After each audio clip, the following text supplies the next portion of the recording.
All righty. Good morning. Morning. Thank you, Jen. Yeah. Thank you, Pennsylvania School Counselor Association. Thank you, Steve Sharp, for inviting me to be here. It really is a pleasure. It's always fun for me to listen to people try to sort of explain what I've done. My grandmother, up until her passing a few years ago, used to walk around the nursing home and be like, "This is my granddaughter. She's a school guidance counselor at Harvard University." And I was like, "Not exactly, Graham, but you're close. And if only Harvard had counselors, I think we would do a lot better." I'm really delighted to be here. What I recognize more than anything is that taking a day off from work is no small feat because it's going to be waiting for you when you get back. And so what that says to me is that you are genuinely committed to trying to find new ways of addressing young people's needs. And that's terrific. That is why I'm here. It is why I do all the work that Jen just read. And so what I'd like to do today is share a little bit about how I've been thinking about school counseling, their partners, and the whole ecosystem that supports your work. And before I begin, however, I think I should set a few things straight, and that is to say a little bit about how I got here. So let's begin with little baby Mandy. I was a high school counselor at Brighton High School in Boston. It is a large traditional high school, largely students of color, and I was hired to be a counselor for ninth graders. I should tell you, I am the person who wanted to be a counselor since like ninth grade. In fact, I was our high school counselor's assistant in 11th and 12th grade. Like my mom was a teacher. She would have a chalkboard. I would play school, except instead of grading papers or doing math, I would line my dolls up and ask them how they were feeling. So this is sort of the path I was headed on for a very, very long time. And I will tell you that very much it was shaped, and all of my orientation to counseling, my orientation to education, the way I think about how we address issues of race and equity, and importantly, mental health, come from the path that I've taken to get here. And so it's very easy for me to stand up and say, here's this Harvard professor who teaches about school counseling, blah, blah, blah. But you should know, my heart is that I grew up in Reading, Pennsylvania. I went to Antietam Junior Senior High School, graduating class of 60 people, public, as in case you don't know. And then I went to Westchester and really found my love of education, psychology, and special ed. And it shapes everything I do. I don't say that only because I'm here, except for me, full circle is taking this dream I had as a high school counselor and coming back to the Pennsylvania School Counselors Association. Like, I'm having a moment, right? Like, this is so cool. So my path here is important. When I was hired at Brighton High, I was asked to be the ninth grade counselor. And whatever, I was 21, finishing my graduate program, and was like, sure, I'll do that. And importantly, I was asked to do early college awareness. And these three young women, Tess, Wanda, and Yasmin, all would come to my office all the time to talk about college going as a ninth graders, 10th graders, 11th graders, and then ultimately 12th graders. And yet there were so many students that were not like them, who did not hang out in my office. You know them. They're the ones you're chasing to fill out any forms, chasing to get some help, to sign up for enrichment programs. And so one of the things that has driven my work is, how do counselors do their work better? And unfortunately, what I've come to believe is that so much is presented to you about what you could do differently without attention to the systems and schools you work in. Like, so how do we set you up to do jobs better? It can't only be like, hi, I have 10 extra hours in my day. I was wondering if you could develop some new tools for me to do something. Like, that's just not the reality. I'm sure your days are full. I'm sure you're busy, probably don't eat lunch on most days if you're anything like I was. And ultimately, I think the task ahead of us right now is to seize this opportunity and figure out what shifts do we need to make in the profession.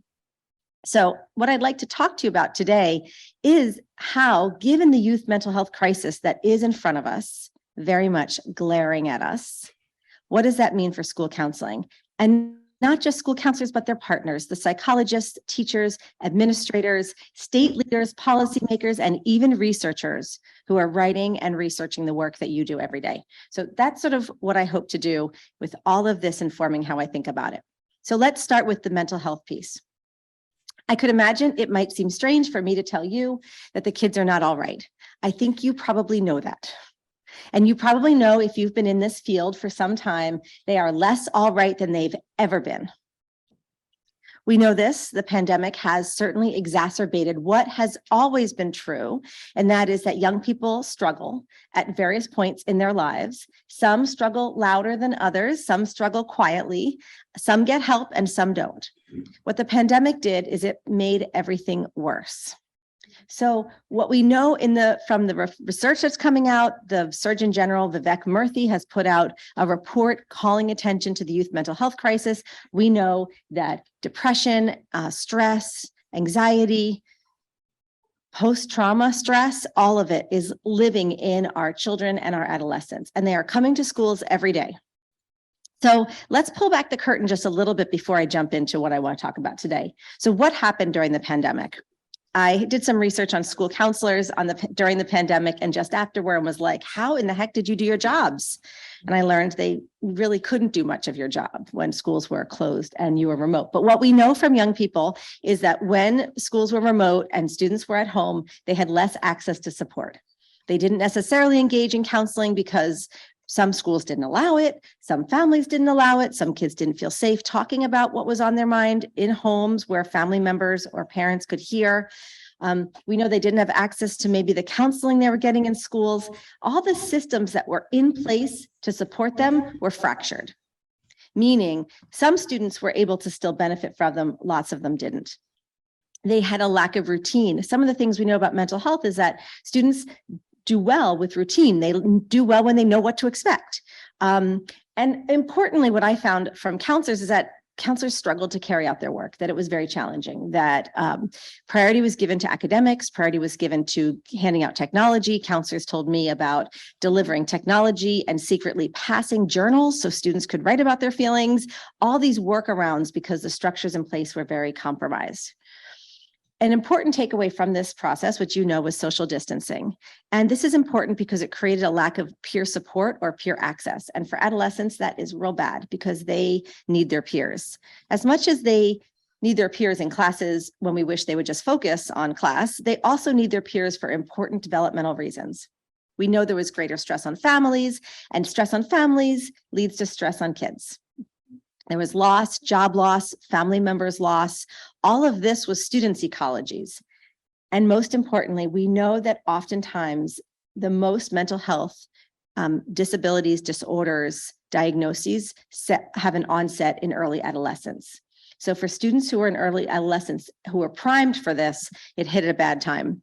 But as I said, the lack of peer connection was really important. We know that adolescents, they develop a sense of who they are based on their peers. They try out hanging with different peers. They use peers for approval. They use their peers to regulate their behaviors. That's what social media is. I see something on Facebook. I then want to go do it because someone has just regulated me.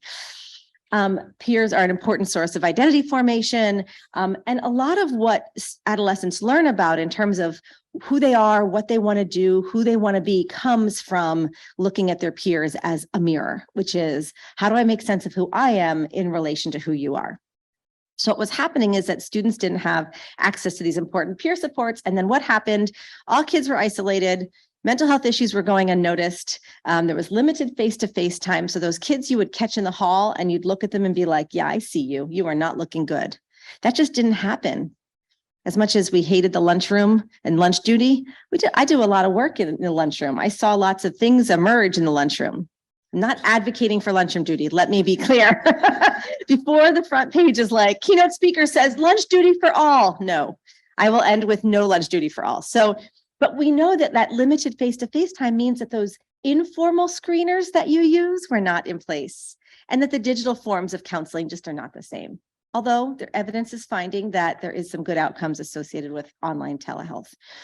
And though that was true for students who never had mental health issues, those who did, who already had lingering or sort of maybe unearthed or undetected mental health issues, they weren't able to get treatment.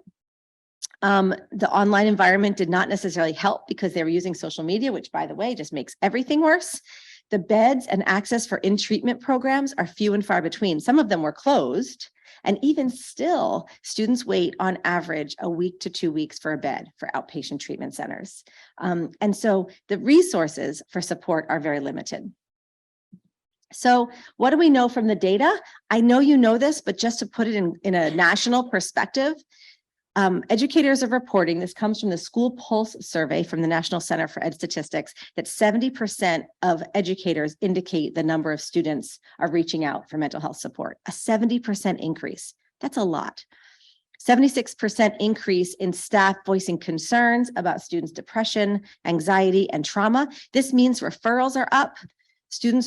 Educators are reporting more that their students are writing about depression and anxiety in school assignments. And only 56% of schools report that they can provide support for this. Now, I should say, I don't know what provide support, mental health support means. It might mean they have a screener. It doesn't mean they're delivering services. It might mean that they have someone on staff. Doesn't mean that staff member can deliver all that's needed. But still, half of the schools don't even think they can treat it. And then probably among that 56%, some of them probably think they're addressing them and really aren't. And what this is leading to, as we know, which is why we're here, is that we're seeing record numbers of students feeling depressed, having thoughts of harm or killing or taking their lives, feeling afraid and tense and anxious. We're seeing all sorts of manifestations of mental health, particularly mental health being untreated. You'll have these slides, just so you know. When we look by age, one of the things we see are big jumps in anxiety and behavior disorders as students are getting older. These numbers are much higher than they've been in the past. But one of the things I want to sort of end with on the data piece is that of the 24.9 million adolescents aged 12 to 17, 3.4 are receiving mental health supports in a specialty setting, inpatient or outpatient. 3.4 million are receiving support in an inpatient setting. That still suggests that there are many adolescents not getting supports, right? Interestingly, more female than male students are getting support. Younger students are more likely to get out of school supports, and Asian Americans are less likely than any other racial group to receive mental health supports. Okay, so we've got a problem. You're here because this is a mental health summit and you want to talk about how do we address this? How do we solve this? Before I talk about that, I really just want to put this out there, this quote that I use in a lot of my work by a Dutch speaker who says, when a flower doesn't bloom, you fix the environment in which it grows, not the flower. Much of the way our culture, our profession has talked about mental health has been that the problem sits in the student. It sits in the individual and doesn't pay attention to the settings in which they grow, they bloom, they develop, they learn, right? And so when I train my pre-service counselors and school social workers, I talk a lot about context, and we have to talk about the settings because too often we sort of problematize students. We're looking at student data, so that tells us students are struggling. But when we conceptualize the solution, it can't only be student focused. It just can't. We have to look at the setting. So that leads me to what I came here to talk about, which is a very long lead up to how do we build equitable support systems. Equitable because we know that there is a disparity in who's accessing mental health supports in schools and out of schools. So let's start here. We know that traditionally and historically, schools have been charged with academic achievement. And yet, we know kids can't learn if they are hungry, if they are depressed, if they are sad. We know that when kids do well in one part of their life, they do better in other parts of their life. You know, students who thrive in enrichment programs and start doing better in school. More and more students are asking for supports in schools. And so schools are shouldering the burden of more than anything before. And that's hard because up until recently, ESSER funds notwithstanding, schools weren't given money for this. Schools weren't given the resources to address all these other things. So there's new demands on schools and now new money for this. So where does that leave us? Historically, the way schools have adopted strategies for dealing with student issues is that we add programs, one after another. This nonprofit, this curriculum, this tool, this new activity du jour, right? The new reform du jour. And a former superintendent in Boston, Tom Payzant, says that we do this like we do with ornaments, where you just add one ornament after another. And as a result, we end up with lots of programs, but no system. Or as I say here, program rich, but system poor. And the challenge with that in and of itself is not bad. But what happens is we create a kind of fragmentation where there's lots of programs and no one's talking to each other and no one sees the synergy or the connections. We know that sometimes those ornaments and the supports are not connected to schools. So kids might get support outside of school, but then not bring it into school. And so they get to school and their head is down and they're not necessarily applying the CBT or cognitive behavioral techniques that they've learned in counseling. They're not using in schools. They're not seeing the connection. One of the consequences of program rich, system poor is that we tend to focus on a lot of tier 3 or very responsive and targeted interventions. That is, we respond to those that are in the greatest crisis with very little attention to universal, even with good intentions and trying. But when we add program after program, we tend to focus the programs on a targeted number of students, sometimes tier 2, but very little tier 3. And most importantly, not all students' needs are met. Lots of students fall through the cracks. And you know the students like for me, Wanda, Tess, and Yasmin, who are always signing up for things and always self-identifying for support. There are lots of students who were not. And so this system is not an equitable system. Making matters worse, one more thing, is that there are very little state policies that support mental health work. This is a graph that shows you the school mental health policies across the nation and where there's been investments in state policy. You'll see there's been lots of movement around school family partnerships. There's been some movement around mental health education, but things like well-being checks, the use of skills for success, even teacher and staff training around mental health. This is not regulated. And when things aren't regulated, it's left up to chance. So sure, one principal might decide all my teachers need training in anxiety or trauma responsive practices. But the principal down the road doesn't make that same choice. And it leads to an inequity of where someone goes to school determines what they get. So this uneven policy situation leads to unequal systems for students. So where does that leave us? Oftentimes, when we begin to think about how to solve the mental health crisis, I have found nationally, maybe not here in Pennsylvania, but nationally, that people tend to overlook school counseling. It is sort of like a thorn in my side. Are you hearing me on this? Yeah, it's like, hello, you have school counselors. Yeah, okay, I got some. Can I get a woot woot? It's like, we got to bring in all these people. And it's like, you have the people. You just have them doing an impossible job with impossible conditions. Right? So we know that counselors could be addressing this. Your work sits at the nexus of academic, social, emotional, and post-secondary development. You are trained in child and adolescent development, right? Right? Yeah. Yeah. Teachers, the accrediting body that accredits teachers does not require a course in child or adolescent development. You are the developmentalists in your buildings. You know more about development than you as counselors, social workers, psychologists than anybody else. And you know the link between strong, high quality counseling programs and student outcomes, because we publish a lot of it, one after another. We know that when students have access to a counselor, their outcomes improve, whether it's around risky behaviors, college going, or bullying, or social emotional skills. The evidence is there. So you know it, I know it, but there are some other people that don't know it.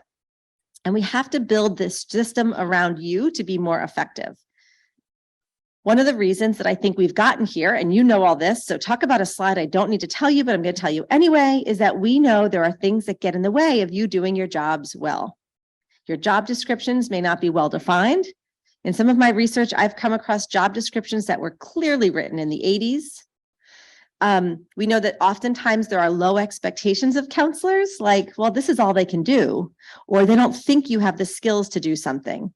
I've oftentimes met with superintendents where I've been talking about what their counseling program could do, and he would say, no, my counselors, no, they can't do that. It's like, well, I don't know. Can they? Can they not, because of who they are, what they know, and what they think, or because of the systems they're working in? Obviously, an overemphasis on admin duties. I don't often need to say more about that. I think that is self-explanatory. There's growing evidence that counselors have very limited access to professional development. So again, I'm glad you're here. But what we know is that counselors from urban and rural districts have the least access to professional learning. That's because of geographic distancing as well as lack of funds. But in one such study that I did, counselors just said to me, it is not worth being gone from my building for a day. And others told me their principals say, well, one counselor can go at a time. Yeah. How do you implement something you learned when you're the only one who learned it? Oh, so now your job is to come back and teach everybody else, right? Over and over. And so these are like really challenging working conditions. So we know that there's limited supervision and feedback. Oftentimes counselors are supervised by principals who have no counseling background, or even an administrative chair who has no counseling background. I've seen counselors evaluated using a teacher evaluation. Also, right? I'm like getting some thumbs up in the back. Most importantly, there's a lack of understanding of the role. There's a lack of understanding the role and the potential. You're like, why is she telling us this? I want solutions. Here's what I've come to believe. There has been some progress in the field. ASCA, Pennsylvania School Counselor Association, they've done some really important things. Been pushing the idea of counselors as leaders, data-driven counseling, new tools, screening tools, MTSS, school counselors and MTSS, reentry planning, all the great topics that are coming today and over the next couple of days. There's been a lot of good work in the field, right? Some good work within the field. Yeah, we're there. Okay, well, here's the thing. We still know that 1.6 million students attend a school with no counselor, and they do attend with a sworn law officer. We also know that Latinx and Black students are 1.4 times and 1.2 times, respectively, as likely to attend a school with no counselor. So there's a racial disparity in who has access to counselors. And this is not lost on students. They are not missing this fact. They are very well aware that their counselors are not there for them. Rich kids go to therapy, poor kids go to jail. That we invest in counseling for some students and we invest in punishment or exclusionary practice for other kids. Students are walking out all over the country. Students are getting involved in some places like Arizona, where the teachers' unions are advocating for new and better policies for counselors. So there is progress. It's inequitable at best, and yet we have to do better. So I have sort of stepped back from this work. I care deeply about school counseling. Remember little Mandy, the dolls, the how do you feel? Remember that? Okay, so I am still that person. Like, how in the heck do people do their jobs? Because if I have a job I love and I can't do it, that leads to burnout. School counselors have one of the highest levels of burnout of all educators. That's contributed by two things. One, you carry students' trauma. You carry their stories. I know in grad school, we tell you to compartmentalize, but the compartment is only so big, only so much you can shove in there, right? So you're hearing students' stories, you're carrying their trauma. It's called secondary or vicarious trauma. You're doing a job that you've been asked to do a job you can't do. And not being able to do what you're asked to do is one of the biggest predictors of burnout. So if you're feeling burned out, you have good reason. And yet, we're sitting in a moment where youth mental health is the biggest crisis of right now. And you all went in this field because you care about kids. You want to do the work. So the question is, like, given the new needs, COVID made it worse. And now all this ESSER money is showing up. I hear all this ESSER money is showing up. We're bringing in more counselors, more school social workers to do something in a system that is not coherent, is kind of ad hoc. So from my perspective, the time is now to think a little differently, like, how do we set this up for students to benefit? One of the things that I realized is that for all the growth and development in the school counseling profession, and ASCA and Pennsylvania School Counselor Association, the Education Trust, even the College Board, they've pushed a lot of work and it has been received by counselors, not evenly, but received. You know who hasn't received it? Anyone outside the counseling profession. All the change has been directed at you guys. Here's all the change. Do it. And yet nothing has been focused on the other folks who actually are responsible. And so what I've been thinking about is how we offer a framework, not just to counselors, but your role partners, your social workers, your psychologists, your EFTs, your colleagues in special education, and importantly, your community partners who don't understand the role. What does that mean? And it has led me to thinking about something called the academic home. And the academic home is my sort of effort to articulate what I believe counselors can do for students, given all that is true today. Given that's all true about the demands on you, the increase in funding, but also the increase in issues. And I think that when we step back from all the good work that's happening, we see that counselors provide students an academic home. I think this metaphor shows us kind of what's possible if we put counselors in the center and leverage their talents and expertise in ways that are most effective. In the academic home concept, which I will explain in a second, counselors are at the hub of students' school lives. And they are connecting and coordinating and delivering student supports, much like a primary care physician. So let me say a little more about this. In a medical home model, which actually grew out of a lack of accessibility and uneven services in the medical field, physicians are the first point of contact. You all have a primary care physician. You may not like your primary care physician. You may see limitations to it, but I'm going to ask you to reserve judgment for a few minutes. I'll let you go back there, I promise. Just think about it. In this medical home model, primary care physicians are responsible for as much care as is possible and reasonable, and then they refer out patients for specialized care when needed. Well, this idea of an academic home offers a metaphor for what I think counselors can do, not a medical home, but an academic home, where they're the first point of contact and they create a web of resources and supports so that students don't fall through the cracks and they get the supports they need, and we leverage counselors' talents and expertise. So what does this mean? Let's step back and let me tell you what I've learned about the medical home model, because I found this really interesting. I am someone who doesn't like her primary care physician. She's not that good. I should really change her. I'll do that tomorrow. Okay, what do we know? The patient-centered model of medical care that exists today, simply known as the medical home, it's a holistic, patient-centered concept. And it was designed to overcome sort of all these issues in providing high quality, effective, and accessible care. And there are 4 tenets to the medical home. The first, consistency. Over time, patients work with the same person. 2, care coordination. This refers to the ability of a primary care to connect a patient to lots of different providers in a healthcare model. 3rd, collaboration. This refers to collaborating both with the patient as well as the other people in the provider. In this way, patients partner with their provider to figure out, what do I need? What do I need to address my health issues? The next tenet is comprehensive care. This refers to the holistic nature of medical care. That is, how do we respond to a patient's physical and medical and mental health needs by offering preventative services like you should take vitamins and these other things that are preventative for good health, as well as targeted interventions like that sounds like you need to see a specialist. And the last one is quality improvement, which is a commitment to constantly using data to inform and improve the patient experience. This is the medical home model. This is what your primary care is supposed to be doing. Okay, so I'm reading this and I'm like, that's school counselors. Of course, everything I read, I think like that's school counselors, but actually and truly it is.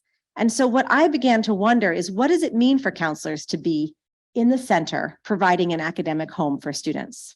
How can we take what we know about this concept and we put students in the center with counselors around them, providing supports across the 3 domains that drive our work and building an academic home? I'll pull on the same 4 things. Consistency of care. Well, let's think about trusting relationships. We know counselors need to build trusting relationships with students so that they will disclose when things are not good, when they are feeling depressed, if they feel like they need to express their sexual or gender identity in a different way, if they're experiencing domestic violence at home, or if they're just getting lost in their classes. One of the things about that trusting relationship is that counselors often follow students for multiple years, unlike teachers that change every year. And in schools where counselors are assigned by alphabet, you often work with students from the same families. So that consistency of care and potential for trusting relationships is there. Care coordination. This includes the constellation of support providers in the community and in your school that provide support for students. However, the way this coordination happens, or in some cases doesn't happen, but we hope it happens, speaks to the need for someone to pull it all together. Comprehensive support. Applying the comprehensive care of a medical home model to school counseling, we have to clarify that school counselors work across these 3 domains. I know there are people and places that say, well, I only do this, or I only do this. But kids don't have academic problems in one room and then social problems in another room. How many times, for those of you that work with high school students, did you read an essay and you're like, I think you need some support here? Developmental psychologists refer to something called cascade theory, which is that when developmental challenges in one part of their life cascade into other parts of their life. We can't work with students in one domain. It just doesn't work. We can go deeper at times in certain domains, but comprehensive care is inherent in the model of counseling that works across the three domains. Accessibility, increasing access to counselors, really means that counselors have time for students. Their caseload isn't so high. They're not doing administrative duties. They're able to go into classes where students see them. But having access to counselors is the only way for us to do our jobs. And the last, which was really about quality improvement, is that counselors use data to reduce inequities and to improve programming. You know, the age-old, what does it mean when you can say what students know because of our work, right? That's the ask away. Well, we know that the academic home could be conceived of much like the medical profession conceives of a medical home. And let me be clear, I'm not putting forth a model here. I think the last thing you all need is like one more model. But one of the things that drove me to look at this is because I realized that the only way for counselors to really enact all their beliefs and their knowledge and their skills is if we begin to communicate with the people outside the profession. And guess what? Everybody has a primary care physician. And if we can begin to think about how we conceptualize our work to others in a way that's like, got it, then we begin to move the field forward because we've moved the field around counselors forward. Does that make sense? So I say this, you're like, yeah, that's what I'd like to do. But the reality is the conditions are not set. I want to stress very much so right here that in this approach, I am not suggesting counselors do different work, right? Much of the work that you do that's going to be talked about today to address mental health is still here. Managing community partnerships, teacher collaborations, short-term solution-focused counseling, mental health screening, all developmental lessons, all of this, MTSS. This is the work of counselors. But what I'm trying to do is organize the way of counselors in a way that makes sense more broadly and that allows you to situate yourself with partners, because partners are key to this work. We cannot do it in isolation. The days of feeling territorial over like my kids or your kids or what's your role and my role, we have too much work to do. And we have to get to a place where there's a system in place for that shared responsibility. So what does that mean? Many people think of an academic home as like a way of thinking about organizing work, kind of like an MTSS or multi-tiered system of support. So one way to clarify this is to look at this idea in which schools provide services on a continuum, right? Tier 1, Tier 2, and Tier 3 services. This has been an organizer for many educators over the years. When we think about the academic home, we can think about counselors working in these three domains, but the question is, who do they work with across these domains and how does their work get spread out? Trish Hatch, who some of you may know, is a counselor educator she runs something called Hatching Results. She's taken the MTSS model and made it a multi-domain MTSS model to highlight the ways in which counselors work across three domains and then in each tier. And I offer this here again to say an academic home model is really about how do we think about counselors doing breadth and depth? It's kind of impossible. Counselors can't work across all of these domains and across all of these levels. They're going to need other people to support their work. But what's often missing is what I would call the container for that shared work. You know what I mean by container? Like, how does the sum equal more than its parts? How do we not sit in a catch as catch can approach? And the way that I think about that is by thinking about the network of the academic home. This is much like the primary care network. Who are the other providers or the partners in delivering the academic home? And these are some of the partners. And notice counselors, families, teachers, and students. Students are also our partners. They're not only the recipients. And I'm going to say what I mean by that in just a second. So let me give you three concrete examples. The first is teachers. Teachers are our partners. They have a lot on their plates, especially now, and I am loath to recommend that we ask them to do more. But working in partnership is critical. The concept of distributive counseling, whereby we give teachers tools to use, we work with teachers to help us deliver counseling content. A really terrific example of this that I highlight in my book is a counselor out in California Following the wildfires that had really rummaged through many communities, the counselor gave all of her teachers sentence stems to use with kids. Like, I've been impacted by the wildfires and they just all filled it out. And what the counselor wanted was a way for the educator to engage in what she would like to do, but can't with a whole school. But it also served as a screener. She was able to identify the students who needed more specialized support, whether it was housing, food security, or counseling, whose families needed support, and which kids might have just needed to be able to talk about it. And the sentence stem worked. That's distributive counseling. But a spotlight that I like to highlight is the work of Mount Baker High School in Washington State. These counselors realized that they were spending all of their time at the high school on college and career readiness with no attention to mental health. So they did a survey and they found that they wanted to give more of the work to teachers in collaboration. So with a grant, they wrote an advisory. And believe me, I know that advisories don't always work. There's lots of examples of failed advisories, but I'm going to share with you one that did work. They co-wrote the curriculum with the teachers. And one of the things they built into it are student-run parent meetings. And the thing that happened was that counselors and teachers used the advisory to prepare students to run the parent-teacher conferences.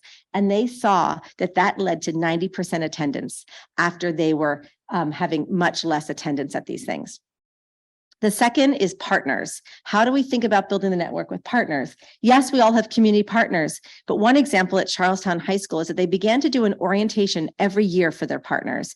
They wanted to make sure the partners knew what was happening in schools. They wanted to build trust and clarity, and more importantly, look at data together and find ways of communicating, respecting students' privacy, of course, but how do they not do that thing where we refer kids and then never hear what happened?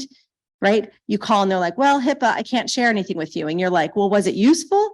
Or how do counselors work with their partners so that when the partners get professional development, the counselors can go with them? Because by the way, we talked about how counselors have limited access to professional development. Lastly, a spotlight on peers. Sometimes I think that the kind of research of the 80s that was like peers are bad, negative peer influence kind of lingered a little too long. There are more and more instances now where people are looking to peer counseling, peer education as a way to deliver services to kids. Obviously, this has got to be developmentally appropriate. You may not want your third graders doing peer education to your first graders, but there are examples in which peer educators have been well-trained and been able to deliver counseling-like services. An example here from CARA, an organization in New York that trains high school seniors to work with 10th graders around college and career readiness. Now, that's not a mental health example. It is a college and career readiness example. But the reason I'm sharing it is because they talk a lot about how the students can meet kids where they are. Peers are influential. They are the only ones that adolescents listen to. Why don't we use them more? And so I just want to share with you one example about fostering peers and peer interactions as a way to use them in your network. One of them is to create settings where peers can interact and talk about mental health in the classroom, in advisories, in restorative justice practices, anything where peers, there's space and encouragement and support for talking amongst themselves, maybe creating protocols because, you don't want things to go off the rails, make resources available so there's no stigma around mental health, et cetera. And all the research finds that when there is high quality training for students, and ongoing supervision, peer education programs are highly, highly effective. One of the greatest resources I've come across recently comes from the JED Foundation, and it comes from something called Seize the Awkward. And it really is this resource for trying to leverage peers to provide mental health support for one another. And they have this great thing called, don't worry, you don't need to be a therapist. And it has very brief little, like, this is awkward, but I'd like to know if you're all right. Like some of the challenges that we think that giving young people some responsibility for this is too much for them, that's too burdensome, but they're burdening each other anyway. They're communicating on social media. They have used the therapy talk like nobody's business. They're saying, I'm depressed, I have anxiety. They're using this language.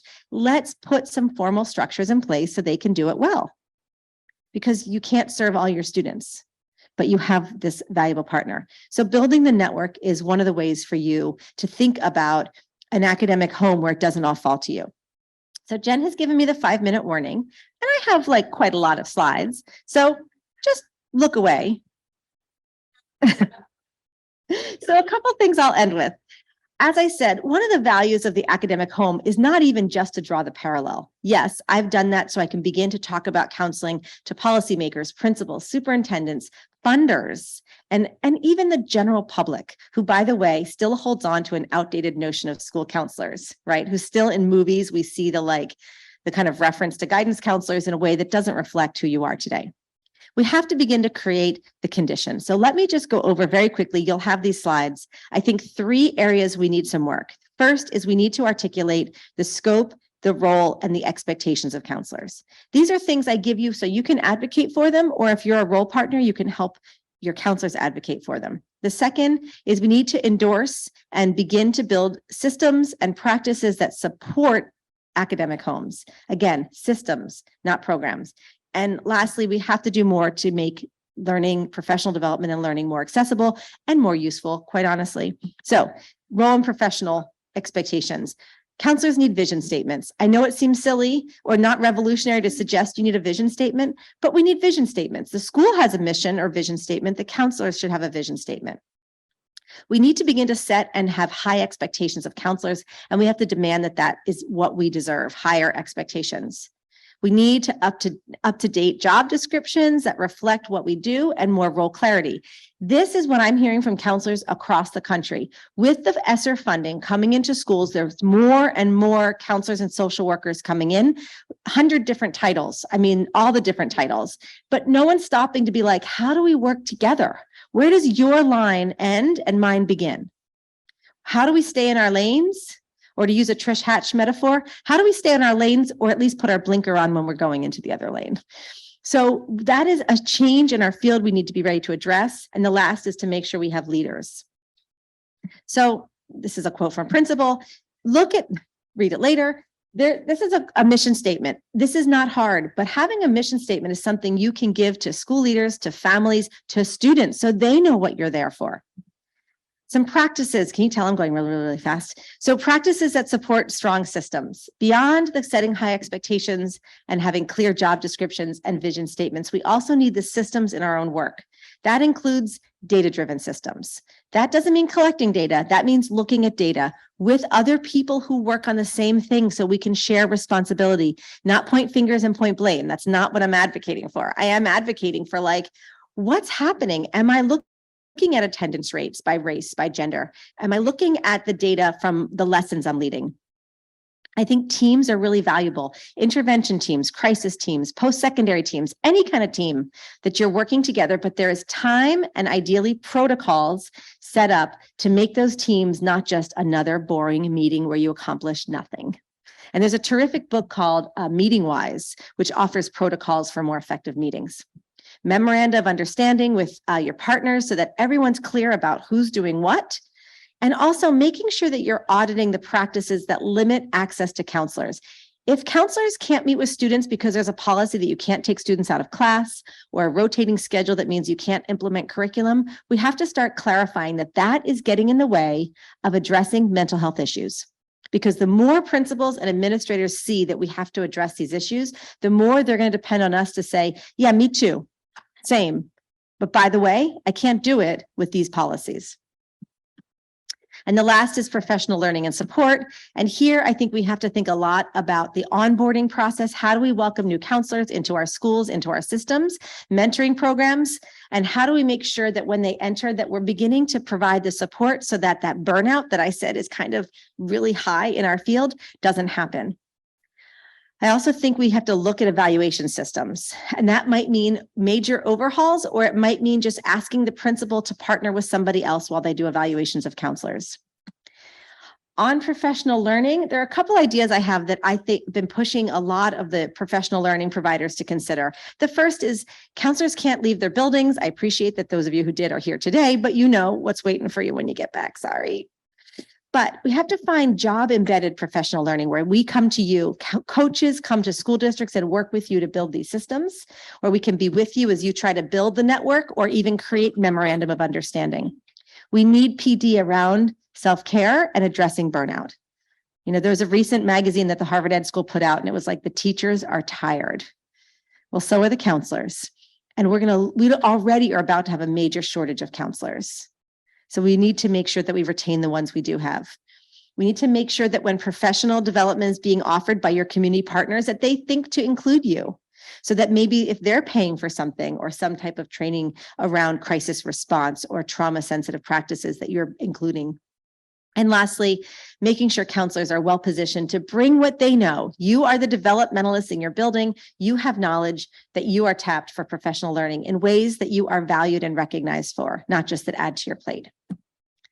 I know last is counselor evaluation and accountability. I think we've been talking a lot about job descriptions and evaluations, but I just want to say, I think oftentimes people think that counselor evaluations are difficult because there's no way to observe them, but there are lots of ways to observe counselors. And I think we have to educate the people that do it because let's face it, they're not going to come up with it on their own. Let me end with this. I've noted the disparities and the sort of equity issues that are inherent in the profession by who has access to a counselor, and the fact that we know that counselors who serve low-income students actually face more barriers. They have less time for students. We have a major challenge and students deserve more. But in this moment where we are looking at a high increase in mental health concerns, I think the only way that counselors who are committed to this work are going to be able to do it is if we begin to think about our role as generalists, as academic homes, and as primary care physicians the best that you're able. Thank you very much. Nice to be here.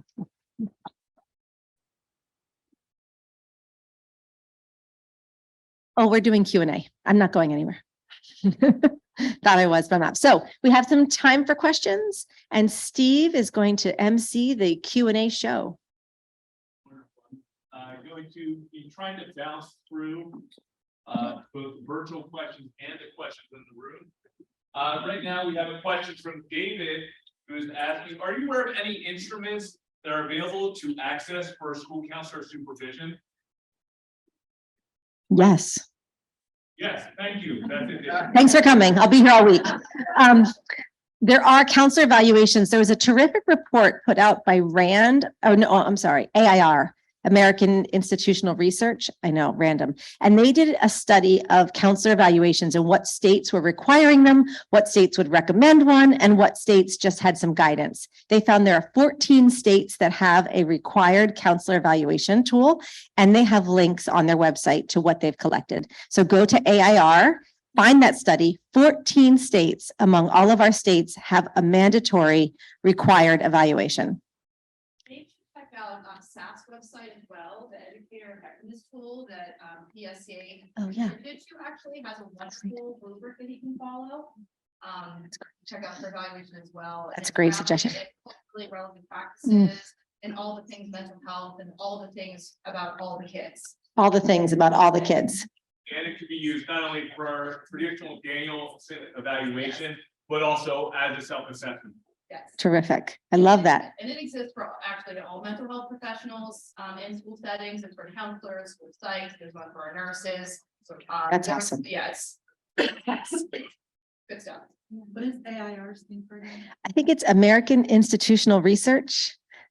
If you use the Google, that's what Grandma Hannah called it. She was like, go on the Google, Mandy. I'm like, okay. Now I'm saying things like the Slack.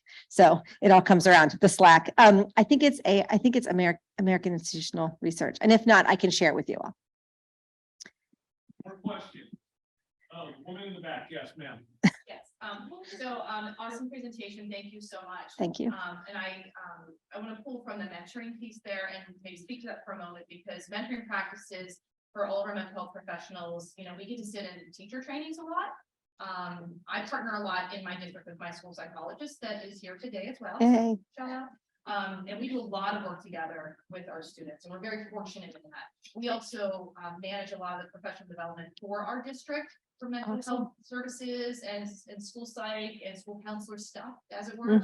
I would be interested to know what you could speak to around mentoring practices for any mental health professional that you find working that schools are accepting of.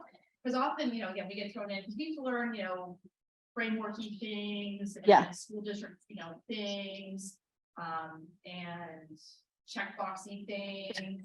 I'm speaking to that because I know what I'm talking about, right? But you know, when I want to speak directly to practices that are really relevant to what you're speaking to today. Where Yeah. can you find us? So two things. So one, yes, I sat through my fair share of teacher professional development, and I now know how to make a rubric. So when I became a professor, which was the last thing I thought I'd ever be, I was going to be a school counselor for life. I'm like, oh, I know how to use a rubric. And people are like, how do you know that? I'm like, oh, I sat in a lot of teacher PD.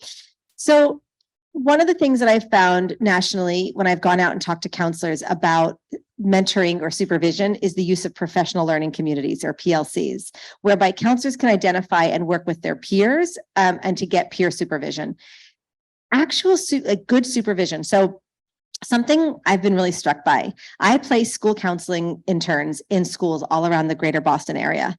And I work with some wonderful school counselors. And I also work, because we have a license in Massachusetts called School Adjustment Counselor. It's so weird. It's our Department of Education wants its own school social work license. And so it's a Department of Ed school social work thing. So I also place them, and I place them with social workers.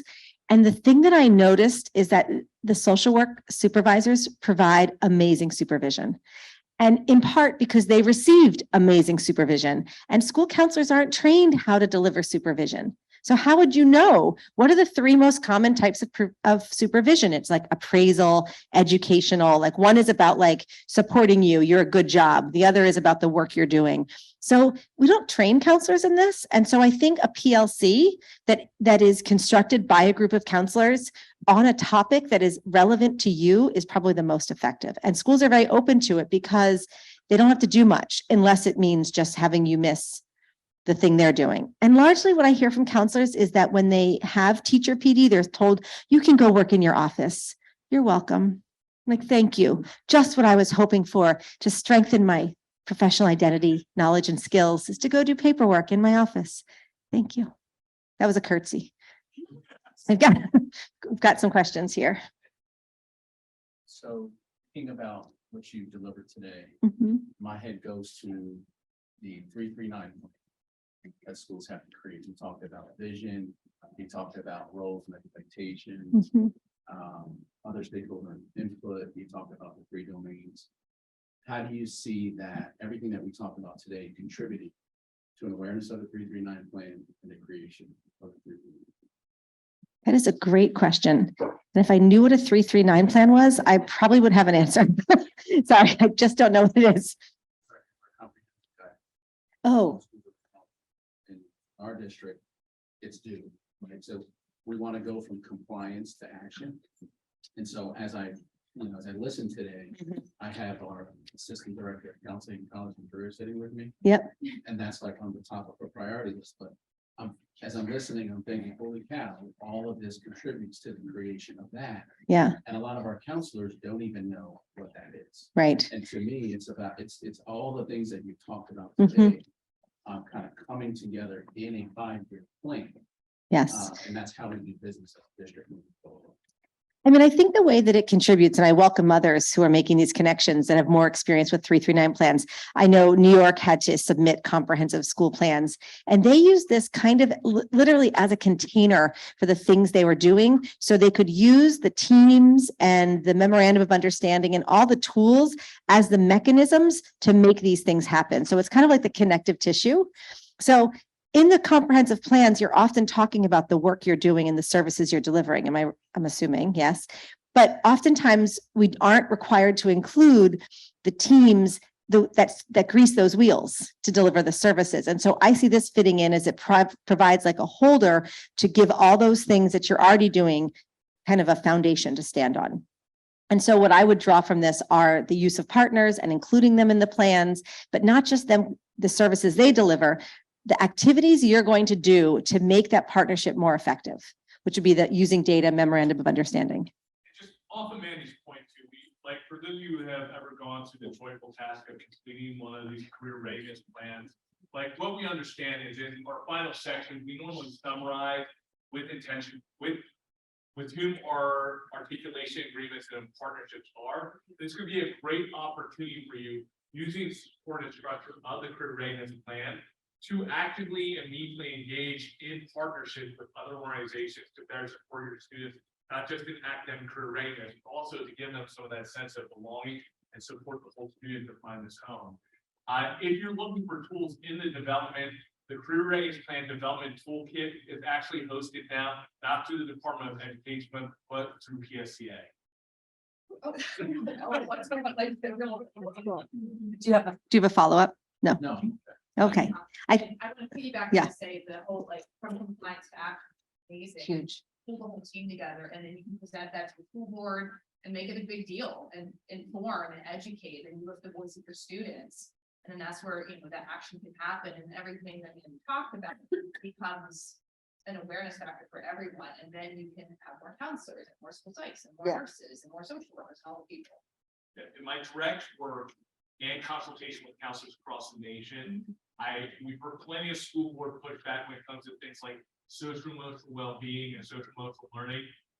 In the state of Pennsylvania, we have not heard any pushback when it comes to state mandated career readiness. Which is Huge. Okay. There were two hands. I was gonna say, Yeah. my big mind blowing moment is the orientation of partners. And imagine that you have, like, to be in the school year, your orientation of partners, but then you review your 3 through 9 plan with them so they know what you're doing. Yeah, I mean, that would be like. huge. And also that they're contributing to your 3 through 9. I mean, I feel like I had community partners that would come to me and say, hi, we have a program we'd like to implement in your schools. We want to supplement what you're doing. And I'm like, oh, do you know what I'm doing?